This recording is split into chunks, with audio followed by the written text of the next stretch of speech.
et les autres pouvoirs en fait de permettre une harmonisation des points de vue sur les diverses préoccupations citoyennes.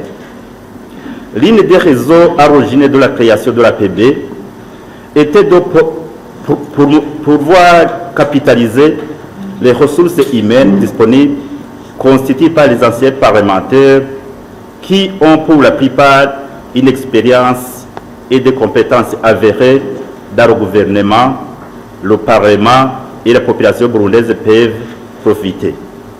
Ainsi, à l'heure actuelle, pour se donner les moyens d'accomplir ces missions, l'APB collabore avec des associations et ONG locales et internationales dans le domaine des droits humains, de la bonne gouvernance, de la mobilisation des ressources nationales et de l'éthique et la déontologie parlementaire.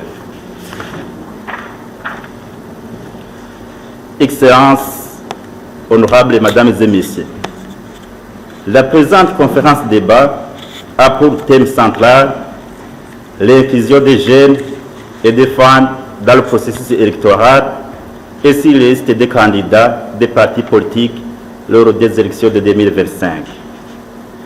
Lors de cette conférence débat, vos contributions enrichissantes et vos échanges fructueux aboutiront à des recommandations de nature à améliorer l'inclusion des jeunes et des femmes dans la recommandation dans le processus électoral et sur les listes des candidats des partis politiques lors des élections de 2025.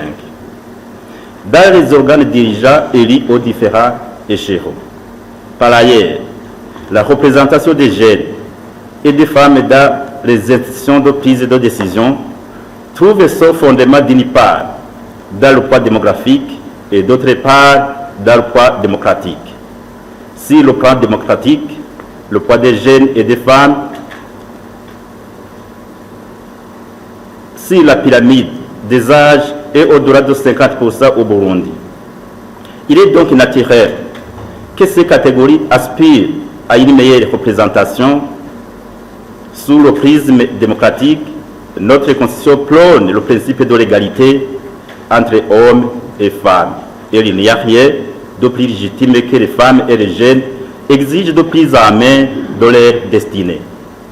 Excellences, honorables Mesdames et Messieurs, tant que nous parlons de l'inclusion des jeunes et des femmes dans le processus électoral et sur les listes des candidats des partis politiques lors des élections de 2025, vous me permettrez d'exprimer les remerciements de l'APB à son Excellence, Monsieur le Président de la République du Burundi, et à son gouvernement pour l'engagement ferme et manifeste à soutenir ces catégories naguère vulnérables.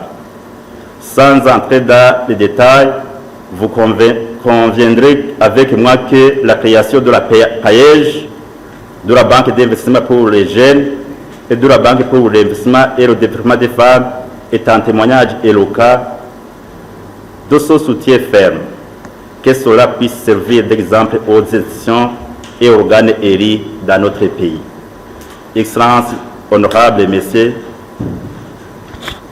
cette conférence débat vous sera sans doute utile pour appréhender les prochaines étapes et je souhaite qu'ensemble, nous puissions relever les obstacles qui s'érigent contre l'inclusion des jeunes et des femmes dans le processus électoral et en général sur les listes des candidats des partis politiques en particulier. Merci pour votre aimable attention. La Commission électorale nationale indépendante est composée de 7 conseils. Les membres de la CENI sont nommés par décret après avoir été préalablement approuvés séparément par l'Assemblée nationale et le Sénat à la majorité absolue. Article 91 de la Constitution de la République du Burundi. La CENI est assistée dans cette émission par les CEPI, les CECI et les bureaux électoraux, respectivement dans les provinces, les communes et les bureaux de vote.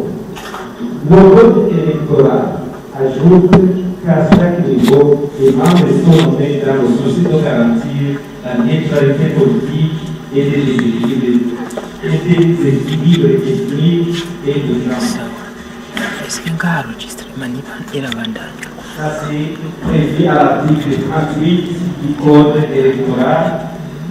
C'est ainsi que la mise en place des CEPI a respecté ses obligations légales. Voilà.